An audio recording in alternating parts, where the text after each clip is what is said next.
Okay, bismillahirrahmanirrahim. Kita akan buat asas pukulan amuk. Asas pukulan amuk ada lebih kurang 7 asas. Lepas tu adalah pecahan-pecahan dia. Tapi sekurang-kurangnya asas dulu kena tahu. Asas pukulan amuk. Amuk kita main dengan cara bunga. Okey, yang pertama adalah dari bawah ke atas, macam X, bersilang dari bawah ke atas macam tu. Okey. Dia adalah beberapa pecahan, gerakan pergelangan, gerakan siku dan bahu.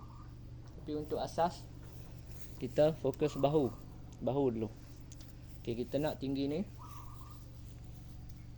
Nampak? Tinggi ni. Okey, kira lebih kurang paras ubun-ubun. 1.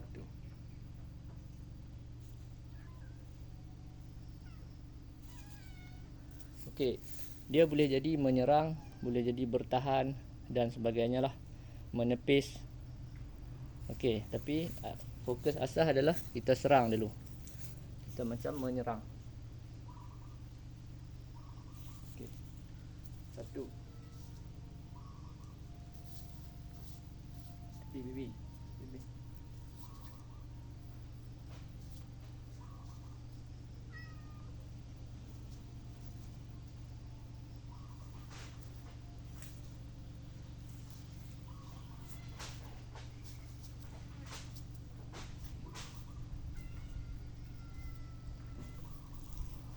Okey, buat kedua-dua belah tangan ya, kiri dan kanan.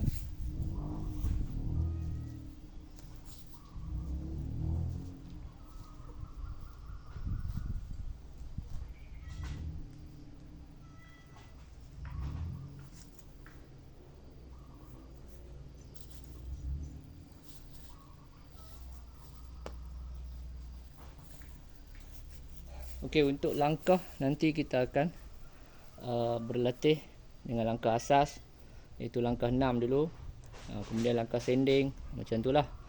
Tapi untuk permulaan tak apa, gerak saja dulu bagi faham.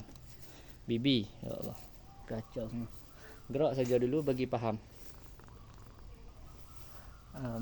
Maksud dia bagi tangan tu bergerak saja dulu. Nanti kaki, langkah insya-Allah akan faham kemudian.